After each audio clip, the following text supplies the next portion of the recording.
మొండిగా పడి మేము బుచ్చన్న మీద మేము కేసు పెట్టనే పెడతాం, బుచ్చన్నకి నిరంజన్ రెడ్డి చెప్పిండు, నిరంజన్ రెడ్డికి బుచ్చన్న చెప్పిండు, కాబట్టి మాతో ఎవిడెన్స్ మీద పెడతామంటే కోర్టులో నిలవదు రేపు. రేవంత్ రెడ్డి ముఖ్యమంత్రి అయిన తర్వాత ఈయన ముఖ్యమంత్రిగా వాడడం ఏమిటి? మీరు ప్రజల్ని మోసం చేసినారు, మోసపు వాగ్దానాలు చేసినారు, అమలు కావు అవి అని తెలిసి కూడా ప్రజలకు తప్పుడు వాగ్దానాలు ఇచ్చినారు.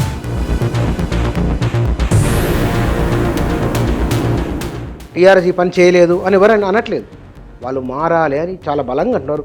ఏం మారాలను గుర్తించిండ్రా? కేసీఆర్ కలవడు, అహంకారము, ఎవరిపైనా కలవడు. అసలు ఇప్పుడు రేవంత్ రెడ్డి ముఖ్యమంత్రి అయ్యిండు, రోజు ఎన్ని వేల మందిని కలుస్తుండు.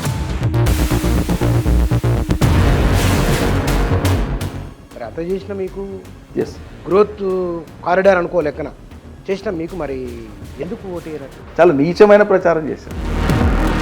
ఇప్పుడు ప్రజా జీవితంలో ఉన్నప్పుడు ఒక రాజకీయ పార్టీ కానీ ఒక నాయకుడు కానీ ఎప్పటికీ ఎన్నటికీ ప్రజల్ని తప్పు పట్టకూడదు అనేది నేను బలంగా నమ్ముతాను. మిమ్మల్ని ఓడించినప్పటికీ ఎస్ తెలుగుదేశం లేకుండా చేసిన బీఆర్ఎస్ గద్దెలు కూలగొట్టండి. తెలుగుదేశాన్ని ఏదో కేసీఆర్ పని కట్టుకొని లేకుండా చేసిండు అనేటువంటిది రేవంత్ రెడ్డి యొక్క రాజకీయ అపరిపక్వత నంబర్ 1. ఒక కరువు ప్రాంతం నుంచి వచ్చిన ఒక రైతు కుటుంబం నుంచి వచ్చిన వ్యక్తి కదా, మీరు సంతోషించాలి కదా. సంతోషానికి బదులు నాకు ఇష్టం ఉన్నా లేకున్నా ఆయన ముఖ్యమంత్రి స్థానంలో ఉన్నాడు, ముఖ్యమంత్రిగానే ఉంటాడు. ఇది మొత్తం గందరగోళపరిచి ప్రజాధనాన్ని వృధా చేసిరని వారన్నారు.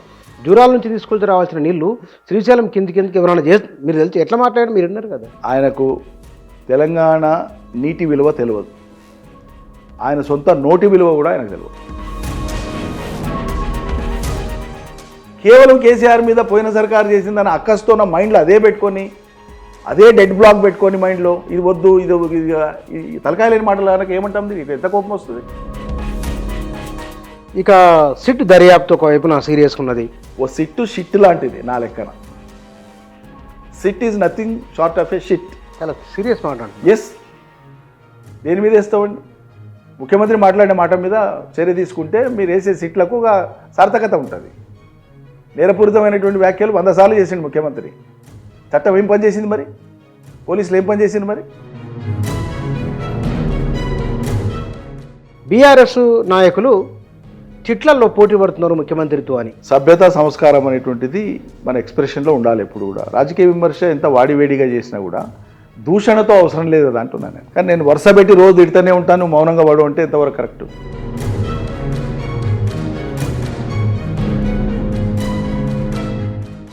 కాంగ్రెస్ నేను ఆశించిన స్థాయిలో బీజేపీతో కొట్లాడతా లేదు అని రాహుల్ గాంధీని ఎత్తిన నాడు టెంకాయ బలగొట్టి బయటికి వస్తాడేమో నాకు అనిపిస్తుంది.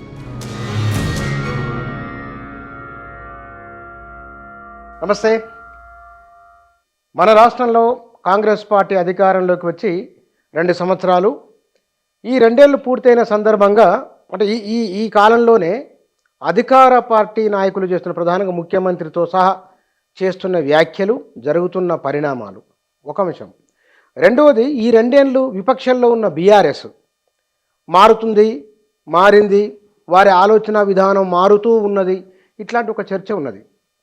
ఈ మొత్తం అంశాలు 2 శిబిరాలకు సంబంధించి రాబోయే రోజుల్లో రాజకీయం ఎట్లా ఉండవచ్చు అనే వాటికి సంబంధించిన అంశాలు మనం మాట్లాడదాం. మన దగ్గర మాజీ మంత్రి, బీఆర్ఎస్ నాయకులు, ఉద్యమకారులు నిరంజన్ రెడ్డి గారు మన దగ్గర ఉన్నారు, వారితో మాట్లాడదాం. సార్ నమస్కారం.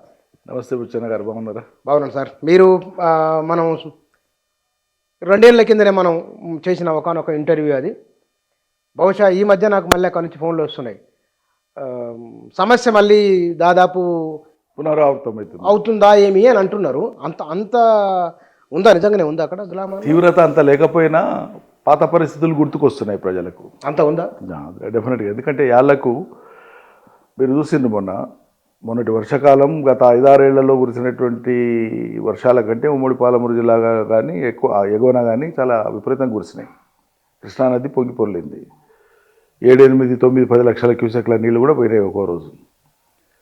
45 రోజులు సముద్రంలోకి నీళ్లు బారడం ప్రారంభించిన 45 రోజుల తర్వాత పాలమూరు జిల్లాలో ఉండేటువంటి లిఫ్ట్ మోటార్స్ను స్టార్ట్ చేసింది గవర్నమెంట్. ఎందుకు అంత లేటు? పట్టింపు లేదు, శ్రద్ధ లేదు, కోఆర్డినేషన్ లేదు, మంత్రులకు అధికారులకు కోఆర్డినేషన్ లేదు. అసలు క్షేత్రస్థాయిలో ప్రజలు ఏమనుకుంటున్నారో వాళ్ళు విని ఇది పరిష్కారం చేద్దామనేటువంటి ఒక సామూహికమైనటువంటి అవగాహన లోపించి, శ్రద్ధ లోపించి, ప్రభుత్వానికి ఏం పట్టదు, ముఖ్యమంత్రి స్థాయిలో పట్టాలి, ఇరిగేషన్ మంత్రికి పట్టాలి, ఎవరి బిజీలో వాళ్ళు ఉన్నారు, ఎవరు దాన్ని ఓన్ చేసుకోరు, జిల్లా మంత్రికి అసలు పట్టదు. ఇది కళ్ళ ముందు ఉన్నది, నేను చెప్పేది అసత్యం కాదు కదా. కృష్ణాలో నీళ్ళు వచ్చిన మాట నిజం, అత్యధిక వర్షాలు వచ్చిన మాట నిజం. సముద్రంలోకి పోయినాక కూడా మా పొలాలకు ఎందుకు వదులుతలేరా అని చెప్పి రైతులు రోజు గగ్గోలు పెడుతుంటే వదిలే, చాలా ఆలస్యంగా 45 రోజుల తర్వాత వచ్చి మోటార్ లాంచ్ చేసిన. ఏమంటే వానలు చాలా పడ్డాయి కదా, అందుకే మరి వానలు చాలా పడితే మీకు పునాస పంటలకు పనికి వస్తాయి. వరి ఎట్లా నాట్లేస్తారు, వాన పడుతుంటే చూసి నాటేస్తారు, ఏరు కదా, నీళ్ళు కంపల్సరీ కావాలి కదా. లిఫ్ట్ ఇరిగేషన్ స్టార్ట్ చేయరు. మరి వెంటనే మీరు క్వశ్చన్ చేయొచ్చు కదా. చేసినాం, ప్రెస్ మీట్ పెట్టి మాట్లాడినాం, రైతులు కార్యాలయాల దగ్గర పోయినరు. పడితేనా అసలు పడనే పట్టదు. ఈ యూరియా సంగతి మీరు చూస్తూనే ఉన్నారు. రైతు బంధు చెప్పింది ఎగ్గొట్టడం తప్ప వేసింది తక్కువ, ఎగ్గొట్టింది ఎక్కువ. ఎవరు చెప్పుకోవాలి ప్రజలు పోయి? ప్రజలకు కూడా ఏముందంటే ఓ రకమైనటువంటి భావన, మేమే తప్పు చేస్తాం కదా, ఇప్పుడు ఏడబోయి ఎవరిని గట్టిగా అడగాల అబ్బా అన్నట్లు వాళ్ళ పరిస్థితి. కానీ ఒకటి అంటే బీఆర్ఎస్ నరేషన్ ఇట్లా ఉంది, మీరు అన్నట్లుగానే ప్రజలే తప్పు చేసినని ఫీల్ అవుతున్నారు అనేది బీఆర్ఎస్ నరేషన్ లాగా ఉన్నది. రేవంత్ రెడ్డి ముఖ్యమంత్రి అయిన తర్వాత ఈయన ముఖ్యమంత్రిగా వాడడం ఏమిటి అనే భావనతో బీఆర్ఎస్ వాళ్ళు ఉన్నారు. అందుకే ఒక తృణీకార భావంతో రేవంత్ రెడ్డిని మాట్లాడుతున్నారని కొందరు అంటున్నారు. లేదు, ఇప్పుడు ప్రజలు ఒక మ్యాండేట్ ఇచ్చిన తర్వాత దాన్ని గౌరవించకపోతేనంటే మా తప్పు అవుతుంది. మేము ఎన్నడూ కూడా అట్లా అనలేదు, ఎవరం కూడా మేము అట్లా మాట్లాడలేదు. కాకపోతే ఒకటి మేము చెప్పింది ఏంటంటే, మీరు ప్రజల్ని మోసం చేసినారు, మోసపు వాగ్దానాలు చేసినారు, అమలు కావు అవి అని తెలిసి కూడా ప్రజలకు తప్పుడు వాగ్దానాలు ఇచ్చినారు. ప్రజలు కూడా ఏంటంటే తమకు జరగవలసినవి చాలా మేరకు జరిగినా ఇంకా జరగవలసి ఉండేటువంటి దాని మీద కానీ ఇంకా ఎక్కువ జరగాలనేటువంటి ఒక కోరిక కానీ ప్రజలకు ఉండడం తప్పు కాదు. ఎప్పుడు కూడా ఏండ్ల తరబడి నిరీక్షించినటువంటి ప్రజలకు తమకు దక్కాల్సినటువంటిది ఇంకా దక్కేది ఉంది మాకని వాళ్ళు అనుకోవడం తప్పలేదు కదా. ఎవరు ప్రజల తప్పకుండా ఎట్లా ఇప్పుడు వాళ్ళకు విద్య కావచ్చు, లేకుంటే వాళ్ళకు సరైనటువంటి ఉపాధి అవకాశాలు కావచ్చు, సరైన వైద్యం కావచ్చు, లేకుంటే వాళ్ళకి సాగునీళ్ళు కావచ్చు, మంచినీళ్ళు కావచ్చు, ఒక నాగరికమైనటువంటి జీవనం, ఒక భద్రత కావచ్చు, దేశవ్యాప్తంగా ఒక తెలంగాణ కాదు ఇవ్వడంలో మన సమాజము ఒక 100 ఏళ్ళు చాలా సెక్షన్స్ని మనం వెనక్కి నెట్టేసినాం కదా, వాళ్ళకు దూరం చేసినాం కదా. ఇది యథార్థం కదా సమాజంలో. కాబట్టి ప్రజలకు ఆ స్థాయి అవగాహన లేనంత కాలం, ఆ స్థాయి స్పృహ వాళ్ళకు కల్పించే శక్తులు బలంగా లేనంత కాలం వాళ్ళు ఎట్లుంటే అట్లా సర్దుకొని పోయారు. ఓ చిన్న రోడ్ వేస్తే అబ్బో రోడ్ వేసినని మొక్కిండ్రు, ఆడికి ఓ ట్రాన్స్ఫార్మర్ పెడితే అబ్బో ఆ పటేలు లేకుంటే ఆ ఎమ్మెల్యే లేకుంటే ఆ నాయకుడు మాకు ట్రాన్స్ఫార్మర్ పెట్టాయని మొక్కిండ్రు.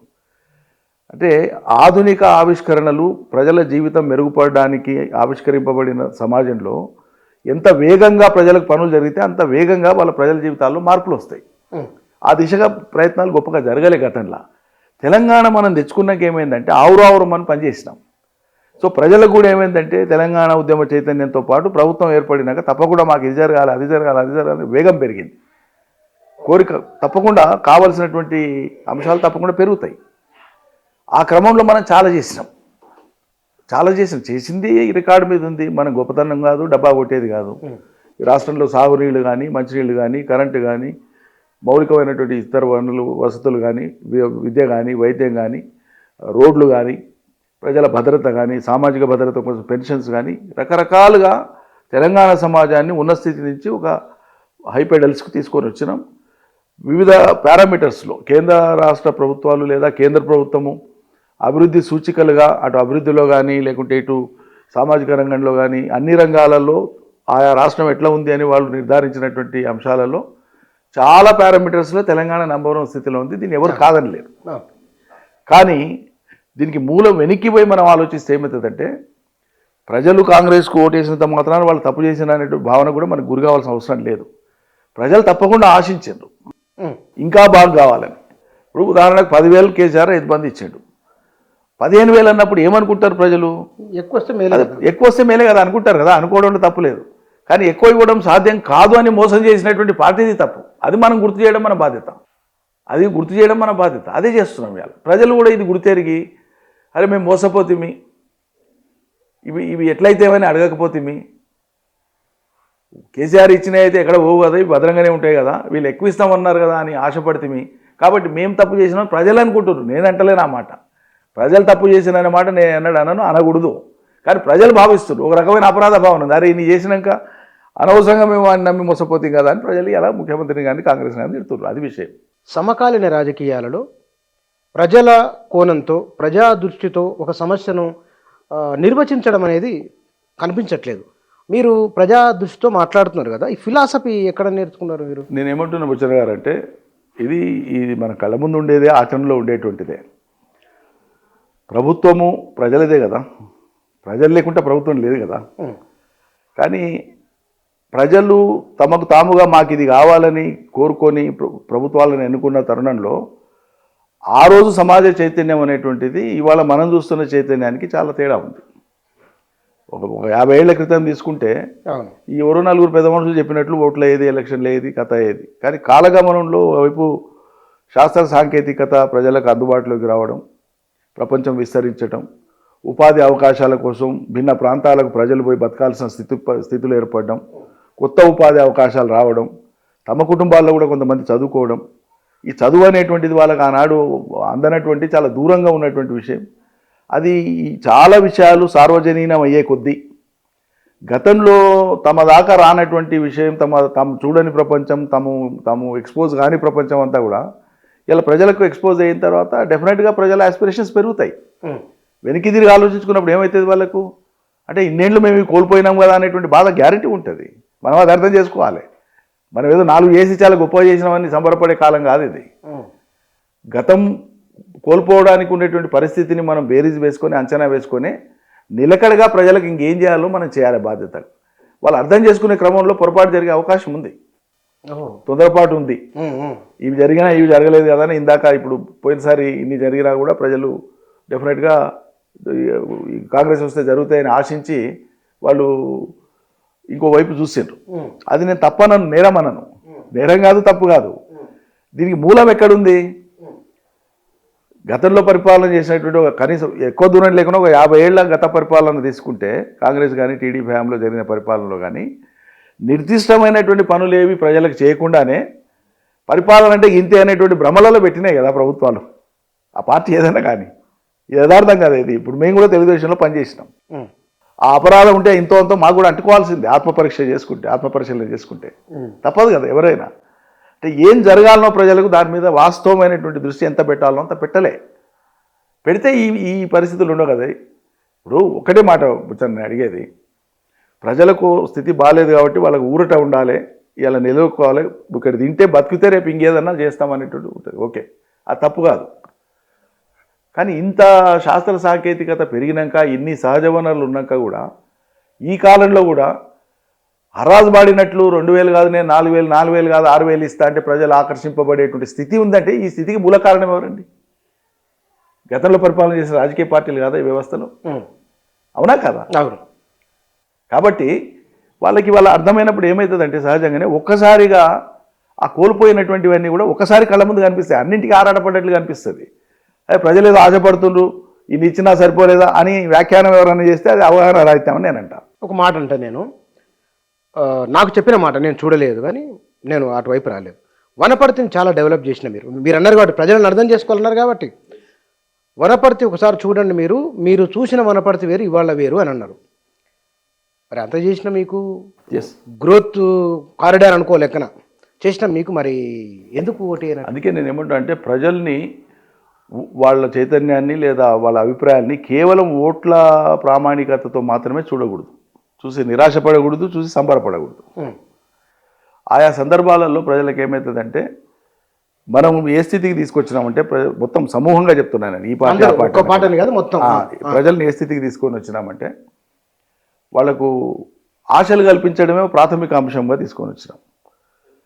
ఇన్ని కళాశాలలు, ఇన్ని పాఠశాలలు, ఇన్ని రోడ్లు, ఇన్ని మంచినీళ్ళు, ఇన్ని సాగునీళ్ళు, ఇన్ని పంటలు పండేట్లు, ఇన్ని గ్రామాలు బాగుపడేట్లు ఇవన్నీ చేసినా కూడా వ్యక్తిగతమైనటువంటివి, ఉదాహరణకు ప్రభుత్వ ఉద్యోగులు ఉన్నారు, వాళ్ళకి ఐఆర్ రాలేదనో లేకుంటే వాళ్ళకు పే రివిజన్ రాలేదనో ఉండేటువంటి అంశాల మీద వాళ్ళు రాష్ట్ర వ్యాప్తంగా అప్పుడున్న ప్రభుత్వానికి వ్యతిరేకంగా వాళ్ళు చాలా పెద్ద ఎత్తున, కొద్దిమంది మినాయిస్తే చాలా పెద్ద ఎత్తున అప్పుడున్న ప్రభుత్వం మారిపోతేనే మాకు ఈ బెనిఫిట్ అవుతుందని ఉద్యోగులు భావించారు.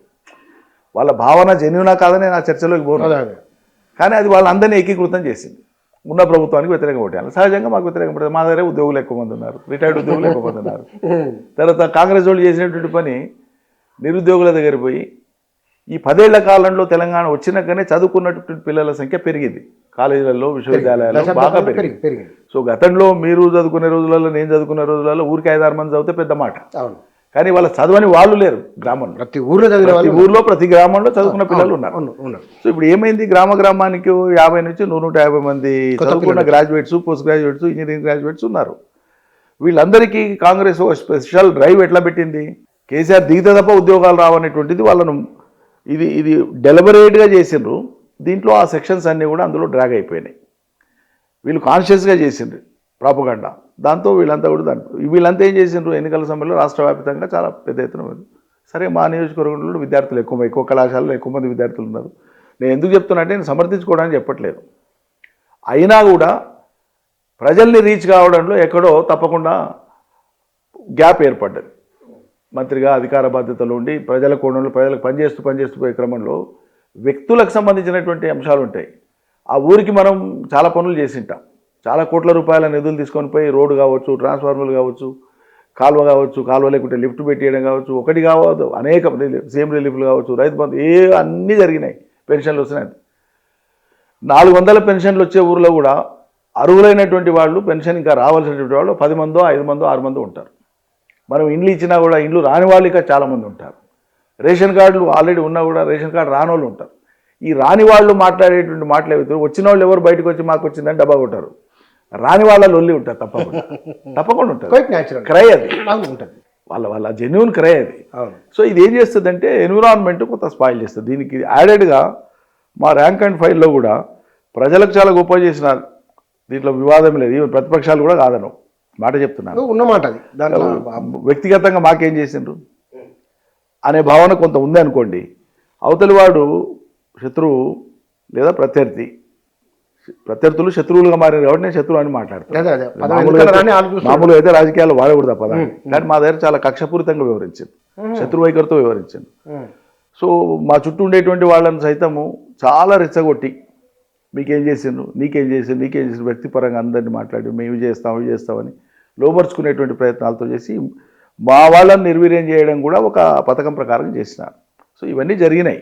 కాబట్టి దానికి తోడు దుష్ప్రచారం నా మీద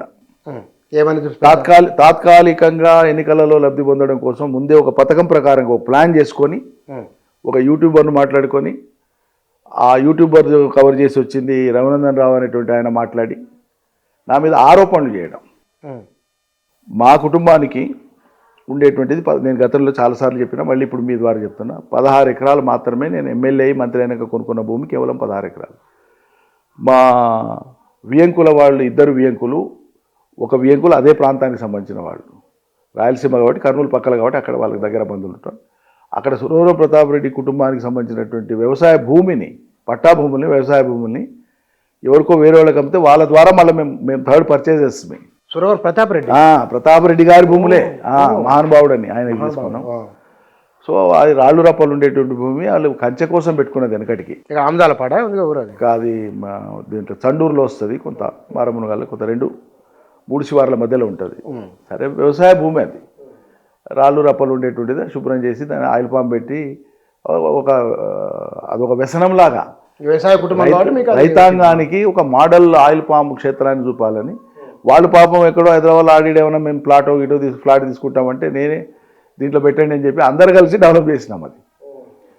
అయితే వీళ్ళు ఉండేదానికంటే కూడా వీళ్ళు 90 ఎకరాలు కబ్జా చేసారు. అది ఏమీ లేకుండానే ఉట్టి నిరాధారమైన ఆరోపణలు చేసి, ఆడ పశువుల షెడ్ ఉంటే సొంత ఊర్లో ఉండేటువంటి ఇల్లు, సొంత వ్యవసాయ క్షేత్రంలో ఉండేటువంటి ఇంటిని చూపించి ఇటువంటివి 3 ఉన్నాయని చెప్పి దుష్ప్రచారం చేయడం. అవునా? చాలా నీచమైన ప్రచారం చేశారు. ఇక కబ్జా చేసిన ప్రచారం చేశారు. ఈ కాలంలో కబ్జా చేస్తానంటే తెలుస్తుంది. అది ఇప్పుడు ఎవరో లోకం విడిచిపెట్టండి, టీవీ వాళ్ళు, పత్రికల వాళ్ళు, ఆ ఊర్లో ఉండే పక్క భూమి రైతన్న ఏదైనా అర్థం పడదా ఉండాలి. డ్రోన్ పైకి వేస్తే తెలుస్తుంది కదా. ఇంకోటి, ఒక సర్వే నెంబర్ అంటూ మీరు క్లిక్ చేస్తే ఇంటర్నెట్ ద్వారా ఆ సర్వే నెంబర్ యొక్క కోఆర్డినేట్స్ తీసుకుంటే ఇప్పుడు రాష్ట్రంలో ఉండే ఏ ఊర్లో ఏ భూమిని ఏ ఇంటినైనా కూడా మీరు ఇక్కడ ఉండి చూడవచ్చు. సింపుల్. ఇవన్నీ జనానికి అర్థమైనాయి, అందరు ఇప్పుడు అర్థమైనాయి. కానీ డ్యామేజ్ అయితే జరిగిపోయింది కదా, వాళ్ళ ఉద్దేశం డ్యామేజ్ చేయాలనే. కాబట్టి ఇట్లా అనేక ఫ్యాక్టర్స్ ఉన్నాయి, మేము కూడా వాటిని సవరించుకునే ప్రయత్నం చేస్తాం. ఆ, అంటే బహుశా మీలాంటి అనుభవమే చాలా నియోజకవర్గాల్లో చాలామంది ఎమ్మెల్యేలకి అనుభవం ఏమి ఉండవచ్చునేమో, బహుశా దాదాపు ఇట్లే. ఈ 2 ఏళ్ల కాలంలో టీఆర్ఎస్ ప్రజల మనోభావాలు ఏవైతే, టీఆర్ఎస్ చేయలేదని ఎవరైనా లేదు ఇంతవరకు, టీఆర్ఎస్ ఈ పని చేయలేదు అని ఎవరైనా అనట్లేదు, వాళ్ళు మారాలి అని చాలా బలంగా అంటున్నారు. ఏం మారాలో గుర్తించిండ్రా మీ నాయకత్వం? మీరు గుర్తించి బుచ్చన్న గారు ఏమవుతుందంటే, మీరు నన్ను చూసినప్పుడు మీకు ఏ భావన కలుగుతుందో నాకు తెలియదు మీరు చెప్పేదాకా. బుచ్చన్న గారు మీరు నమస్తే పెడితే నేను నమస్తే అంటాను. సపోజ్ ఎక్కడన్నా బిజీగా ఉన్నప్పుడు నేను ఇంకో మనిషిది చూస్తున్నప్పుడు నేను నమస్తే పెట్టేది అనుకోండి, నేను గమనించలేదు అనుకోండి, మీకు తక్షణం ఏం కలుగుతాయి? వారే నేను నమస్తే పెడితే నేను చూడలేదు, చూసినావా అప్పుడే పొక్కరెక్కింది రో అనిపిస్తుంది. హ్యూమన్ సైకాలజీ అది. అయితే వీళ్ళు చేసినటువంటి ఒక సిస్టమేటిక్ ప్రచారం ఏంటంటే, కేసీఆర్ కలవడు, అహంకారము, ఎవరు పోయినా కలవడు. అసలు ఇప్పుడు రేవంత్ రెడ్డి ముఖ్యమంత్రి అయ్యిండు, రోజు ఎన్ని వేల మందిని కలుస్తుండు? ముఖ్యమంత్రులు ఏది దినం దైవదర్శనంలాగా పెట్టి మనుషులు కలవడమే పని ఉంటుందా? మనుషులకు పనిచేసేది ఉంటుందా? రాష్ట్రంలో ఉండేటువంటి జనబాహుళ్యానికి పనిచేసేదానికి ముఖ్యమంత్రి కానీ మంత్రులు కానీ పనిచేసేది కలుసుకుంటూ కూర్చోవడానికి. కలుస్తారు ఎప్పుడు, సందర్భాన్ని బట్టి, అవసరాన్ని బట్టి, ఆపత్తిని బట్టి డెఫినెట్గా కలుస్తారు. తర్వాత కలవడం కూడా బహుముఖీనంగా ఉంటుంది. ప్రభుత్వం ఎప్పుడు కూడా, గవర్నమెంట్ అనేటువంటిది అబ్స్ట్రాక్ట్ బాడీ అంటారు డెమోక్రసీలో. అది ఫిజికల్గా ఒక వస్తు రూపంలో కనిపించదు. బహుముఖీనంగా పనిచేస్తేనే ప్రజాస్వామ్యంలో ప్రభుత్వం పనిచేసినట్లు లెక్క. మీకు ఎక్కడైనా వ్యక్తులు కనిపిస్తున్నారంటే అది ఓవర్ యాక్షన్ కింద లెక్క. నిజంగా డెమోక్రటిక్ స్పిరిట్ని అర్థం చేసుకుంటే మీరు చాలా చోట్ల చూస్తుంటారు, మీకు సారూప్యత అర్థం కావడానికి చెప్తా. ఎక్కడైనా ఒక ఎస్ఐఓ, ఎంఆర్ఓనో, లేకుంటే ఒక లెక్చరరో, ప్రిన్సిపల్లో బాగా పనిచేసి ప్రజల మన్నన పొందిన ఆయన ట్రాన్స్ఫర్ అయినప్పుడు, కలెక్టర్లో ట్రాన్స్ఫర్ అయినప్పుడు ప్రజలు మాకు ఈయననే ఉండాలని ఆందోళన చేస్తుంటారు. అవును. What does it indicate? అది దేన్ని తెలియజేస్తుంది? వాస్తవంగా అయితే బాధ్యత గల ప్రతి వ్యక్తి అట్లే పనిచేయాలి. చాలామంది పని చేయట్లేదు కాబట్టి ఎవరో ఒకరు అట్లా పనిచేస్తారంటే వీళ్ళని కోల్పోతున్నాం కదా అని చెప్పి ప్రజలు భావనకు గురవుతారు. సో అట్లా ఇండివిజువల్స్ సర్ఫేస్ కావడం అనేటువంటిది అది సమాజానికి హితమైన విషయం కాదు. సమాజమే ఎఫెక్టివ్గా పనిచేయాలి, ఇన్స్టిట్యూషన్స్ పనిచేయాలి సమాజంలో, వ్యక్తులు కాదు. వ్యక్తులు ఇన్స్టిట్యూషన్స్లో అంతర్భాగం. ఏ రంగంలో పనిచేసే వ్యక్తులైనా ఆ సంస్థలో అంతర్భాగం. ఒక సంస్థ ఎఫెక్టివ్గా పనిచేయాలి, ఎంఆర్ఓ కార్యాలయం ఎఫెక్టివ్గా పనిచేయాలి. అంటే మనిషి కనిపించద్దు, మీకు మీ మీ మీ మీ సమస్యకు పరిష్కారం కనిపించాలి. ఈ స్థాయికి ప్రజాస్వామ్యంలో కార్యక్రమాలు ఎదగాలి వాస్తవంగా. ఇది మనం ఆశించినాం. ప్రజలు ఏమనుకున్నారు? నువ్వేం పని చేసినావో, ఏం పని చేయాలి మాకు అవసరం లేదా, దినాంగా కలిసినావా లేదా, మా తట్లకు వచ్చినావా లేదా, మా బర్త్డేకి వచ్చినావా లేదా, మా పుడిచీరకు వచ్చినావా లేదా, మా సావుకు వచ్చినావా లేదా.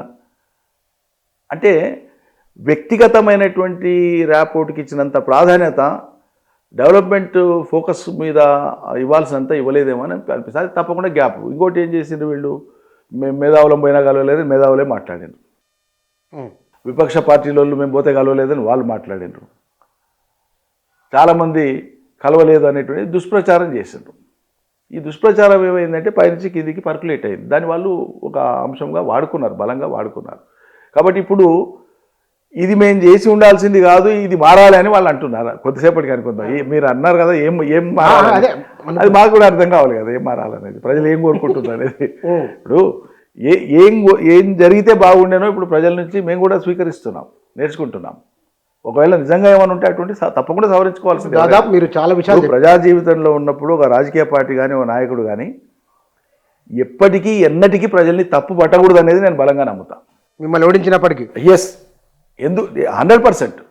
ఎందుకంటున్న ఈ మాట అంటే వాళ్ళు ఒక నిర్ణయానికి రావడానికి ఎక్కడో గ్యాప్ ఉంది. ఆ గ్యాప్ను చూసుకోకపోవడం మా పొరపాటు అనుకోవాలి మనం. ఈసారి అట్లా జరగకుండా ఆ గ్యాప్ను ఫిల్ చేసుకోవాలి. మీ నియోజకవర్గంలో చాలా మంది మీరు వాళ్ళు ఒకటే అయితే మీరెందుకు మంత్రి, మీరెందుకు ఎమ్మెల్యే అవుతారండి? వాళ్ళకంటే భిన్నంగా మీరు ఉన్నారనే మిమ్మల్ని ఎన్నుకున్నారు డెఫినెట్గా. కాబట్టి ఆలోచించే దీంట్లో కూడా తప్పకుండా వాళ్ళ పరిధిలో వాళ్ళు ఆలోచిస్తారు. దానికి తగ్గట్టు నాకు అర్థమైంది చెప్తున్నా, మీరు అడిగినారు కాబట్టి నిష్పక్షపాతంగా మనస్సాక్షిగా చెప్తున్నా ఈ మాట. ప్రజలకు కూడా ఒక ఈగో ఉంటుంది. ఎక్కడో చోట ఆ ఈగో సాటిస్ఫై చేసేటువంటి విధంగా మేము కనిపించలేదేమో అనిపిస్తుంది అప్పుడప్పుడు. అది మా తప్పు కాదు, కానీ వాళ్ళ ఎక్స్పెక్టేషన్ డిఫరెంట్గా ఉండింది, ఇంకోలాగా ఉండింది. ఇప్పుడు పోతూ మామూలు చెప్తారు మా నాయకులు, కార్యకర్తలు ఇప్పటికి చెప్తారు, సార్ మొన్న మీరు పోతుంటే రోడ్డు మీద నేను నమస్తే పెడితే మీరు చూడలే, మీరు ఫోన్ దిక్కు చూస్తున్నారు సార్ అంట. ఫోన్ కొద్దిసేపు బంద్ పెట్టాలి. సపోజ్ మీరు ఫోన్ చేసిండ్రు, నేను టౌన్లోనే పోతున్నా, మీరు బుచ్చన్న గారు చాలా సీనియర్ జర్నలిస్టు, బాధ్యత గల జర్నలిస్ట్, ఎంతో పని ఉంటే తప్ప చేయరు. మీ ఫోన్ వచ్చినప్పుడు నేను టౌన్లో పోతున్నా కానీ ఫోన్ ఎత్తకుండా ఉంటే మీరేమనుకుంటారు? నా ఫోన్ ఎత్తలేదేంది సారు, నేను ఇంత అర్జెంట్ ఉండి చేస్తే తను. నేను ఫోన్ ఎత్తిది అనుకోండి, లోకల్గా ఉన్న మా కార్యకర్త ఏమనుకుంటాడు, నేను ఫోన్ చేసిన టైం, నేను నమస్తే పెట్టిన టైంకి సార్ ఫోన్ చూస్తున్నాడు అనుకుంటాడు. సో ఇవన్నీ చిన్న చిన్న ఎట్లుంటాయంటే యాటిట్యూడ్స్కి సంబంధించి ప్రజలు చాలా చాలా తొందరగా ఇన్స్టంటేనియస్గా కొన్ని అభిప్రాయాలు ఏర్పాటు చేసుకుంటారు. వాటి మీద వాళ్ళకు తెలియజెప్పడానికి కొంత సమయం పడుతుంది. మనం మనిషికి చెప్పలేం కాబట్టి ఆయా సమయము సందర్భాలను బట్టి కొన్ని విషయాలు ఎడ్యుకేట్ చేసుకుంటూ పోవడమే, వేరే మార్గం లేదు దీనికి. మీరు చాలా అద్భుతంగా ఏమంటారు దాన్ని నరేట్ చేయగలిగారు సమస్య ఏమిటో. మొన్న ముఖ్యమంత్రి ఒక మాట అన్నారు, తెలుగుదేశం పార్టీ, మీరు తెలుగుదేశం వచ్చిన వాళ్ళే, కేసీఆర్ తెలుగుదేశం నుంచి, రేవంత్ రెడ్డి తెలుగుదేశం నుంచి, మీరు ఉన్నారు కాబట్టి ముగ్గురు తెలుగుదేశం అనుకున్నాం. తెలుగుదేశం లేకుండా చేసిన బీఆర్ఎస్ గద్దెలు కూలగొట్టండి, దాన్ని బోధపెట్టండి అని కూడా ఆ పదం కూడా అన్నారు కదా వారు. భవిష్యత్ దాని పరిణామం ఎట్లుండొచ్చు అనుకుంటున్నారు? అంటే ఏం లేదు, దీంట్లో రెండు, ఒకటి రాజకీయ అపరిపక్వత ఉంది, అధికార మదం ఉంది. అధికారము నిలబెట్టుకోలేనటువంటి మానసిక స్థితిలో ఉన్నప్పుడు అధికారం వస్తే ఏమవుతుందంటే, ఆ పరిణతి లేనప్పుడు, ఆ స్థాయి పరిణతి లేనప్పుడు అది మైండ్ పొల్యూట్ అయిపోతుంది అధికార మదంతోన. ఇంగ్లీష్ ప్రావర్బ్ ఉంది, power corrupts, absolute power corrupts absolutely అని. అది పక్కా ఇవాళ రేవంత్ రెడ్డికి వర్తిస్తుంది. ఎటువంటి బ్రహ్మాండమైనటువంటి అవకాశం ఆయనకు వచ్చింది అసలు. వాస్తవంగా ఆ దక్షత ఆయనకు ఉండి రాలే. ఆయన కొంత కాంట్రిబ్యూట్ చేసి ఉండవచ్చు, కానీ ఆ పరిస్థితులు కలిసి వచ్చినాయి ఆయనకు. దాన్ని నిలబెట్టుకోవాల్సింది పోయి ఇష్టారీతిగా మాట్లాడి ఆఖరికి ఒక రాజకీయ పార్టీకి సంబంధించి దీన్ని ధ్వంసం చేయాలి, ఇది తెలుగుదేశాన్ని ఇక్కడ లేకుండా చేసింది కాబట్టి మీరు తెలుగుదేశం వల్లే దీన్ని లేకుండా చేయండి. ఇప్పుడు కాంగ్రెస్ పార్టీ, ఎన్టీ రామారావు తన జీవిత కాలంలో భారతదేశంలో ఇద్దరు మహానుభావులు, ఒకటి రామ్ మనోహర్ లోహియా తన జీవిత కాలంలో, రెండు ఎన్టీ రామారావు. కాంగ్రెస్ పార్టీని ఆమూలాగ్రం వీళ్ళిద్దరూ వ్యతిరేకించినంతగా, సిద్ధాంతపరంగా వీళ్ళిద్దరూ ఏయాభావంగా చూసినంతగా, వీళ్ళిద్దరూ అసహించుకున్నంతగా ఈ దేశంలో ఏ రాజకీయ పార్టీ కానీ ఏ రాజకీయ నాయకుడు కానీ అసహించుకోలేదు. అటువంటి మహానుభావుడు ఎన్టీ రామారావు. కాంగ్రెస్ పార్టీ పట్ల అంత క్రిటికల్గా ఉన్నటువంటి నాయకుడు ఆయన. సో తెలుగుదేశం అనేటువంటి ఒక పార్టీ కాలగమనంలో, నేను మొన్న కూడా చెప్పినాను ప్రెస్ మీట్లో, ప్రజా ప్రస్థానంలో కాలగమనంలో తెలంగాణ అంశం తెర మీదకి వచ్చిన తర్వాత ఆ పార్టీ తీసుకున్నటువంటి వైఖరి మూలంగా ఆ పార్టీకి ఇక్కడ స్థానం లేకుండా పోయింది. దాన్ని ఎవరో ఏదో చేసి మంత్రం చేసి దూరం చేసుడో మాయం చేసుడో కాదు. అది ప్రజల అంశాలకు కట్టుబడినప్పుడే ఆ రాజకీయ పార్టీకి ఒక అక్కడ నిలబడగలిగేటువంటి పరిస్థితి ఉంటుంది. మీకు జార్ఖండ్ ఏర్పడ్డది. అంతకుముందు ఉండేటువంటి పార్టీ లాలూ పార్టీ జార్ఖండ్లో లేదు కదా, ఇవాళ ఎందుకు ఉంటుంది? ఉండదు. అంటే ఒక రాష్ట్రం ఏర్పడినప్పుడు ఏ ప్రాతిపదిక ఉంటుందో ఆ ప్రాతిపదిక నిలబడుతుంది. ఇక్కడ రాష్ట్రం ఏర్పడడానికి ఆటంకంగా ఉన్నటువంటి పార్టీ, రాష్ట్రం వద్దన్నటువంటి పార్టీ, ఇంకో రాష్ట్రం యొక్క ప్రయోజనాలే ముఖ్యమని ఈరోజు కూడా అనుకుంటున్నటువంటి పార్టీ తెలుగుదేశం. కాబట్టి తెలుగుదేశం అంతర్ధానమైంది అంటున్నాం మనం. ఎవరో దాన్ని శాపం పెట్టి దూరం చేయలే. చారిత్రకంగా దాని పాత్ర ముగిసింది. ఒక అవతారం ముగిసినాక ఇంకో అవతారం భగవంతుడు రూపుదాలుస్తాడు అన్నట్లు తెలుగుదేశం యొక్క చారిత్రక ప్రస్థానం తెలంగాణ ప్రాంతంలో ముగిసిపోయింది. అది గెలిచిన అంతర్ధానమైంది. నేను అందుకే చెప్తున్నా వచ్చాను, కొంచెం సమయం ఏంటి, అంతర్ధానమైంది. కాబట్టి అటువంటి తెలుగుదేశాన్ని ఏదో కేసీఆర్ పని కట్టుకొని లేకుండా చేసిండు అనేటువంటిది రేవంత్ రెడ్డి యొక్క రాజకీయ అపరిపక్వత నంబర్ 1. నంబర్ 2, ఏ తెలుగుదేశాన్ని ఆయన రివైవ్ కమ్మని అడుగుతున్నాడు, పునరుద్ధరించమని చేయమంటున్నాడు? రేవంత్ రెడ్డి ఉన్నటువంటి కాంగ్రెస్ పార్టీని బొందబెట్టుదామని చెప్పినటువంటి ఎన్టీ రామారావు పార్టీని. మరి రేవంత్ రెడ్డి అలా మాట్లాడుతున్నది కాంగ్రెస్ ముఖ్యమంత్రిగా, కాంగ్రెస్ పార్టీ నాయకుడిగా మాట్లాడుతుండా, తెలుగుదేశం నాయకుడిగా మాట్లాడుతుండా? అంటే ఏ కాంగ్రెస్ పార్టీ పతనాన్ని ఎన్టీ రామారావు కోరుకున్నాడో ఆ ఎన్టీ రామారావు పార్టీని పునఃప్రతిష్ఠించాలంటున్నాడు అంటే ఈ కాంగ్రెస్ సీడ లేకుండా పోవాలనేది ఆయన ఉద్దేశం కూడా. ఏ పార్టీలు ఉన్నట్లు, ఏ పార్టీ కోసం మాట్లాడుతున్నట్లు, ఏం ఆలోచన అది అన్నట్లు. ఎన్టీ రామారావు కోరుకున్నది కాంగ్రెస్ పతనం.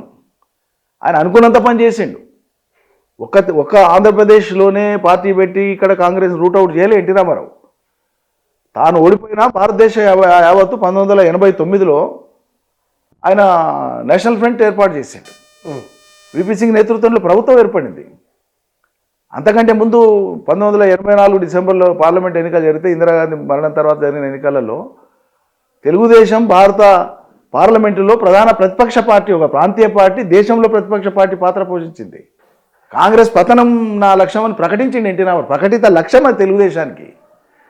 ఇవాళ అది తర్వాతి కాలంలో అవకాశవాద పంతాన్ని ఎంచుకొని ఉండవచ్చు చంద్రబాబు నాయుడు గారి నాయకత్వాన్ని ఆ పార్టీ, కానీ బేసిక్ స్ట్రక్చర్ చెప్తున్నాను. అటువంటప్పుడు ఈయన గొద్దెలు కూల్చండి అంటే, ఒకటి నేరపూరితమైన వ్యాఖ్యలు అవి ఖండించినాం, కంప్లైంట్ ఇచ్చినా అదొక అంశం, అది పక్కకు పెడితే రాజకీయంగా ఈ పరిణతి లేనటువంటి విషయం కానీ, లేకుంటే ఒక దురహంకారం కానీ, అధికార మదం కానీ, మూడో కోణం ఏమై ఉంటుంది అంటేనంటే, బహుశా మూడో కోణం ఉండడానికి కూడా ఆస్కారం ఉంది. రేవంత్ రెడ్డి తెలియలేనోడు అని కూడా నేను అనను. సమాజానికి అక్కరకు రాని తనకు మాత్రమే పనికొచ్చేటువంటి అతి తెలివి ఎక్కువ ఉంది రేవంత్ రెడ్డి గారు. ఆ తెలివితో ఆయన ఏంటంటే భవిష్యత్తులో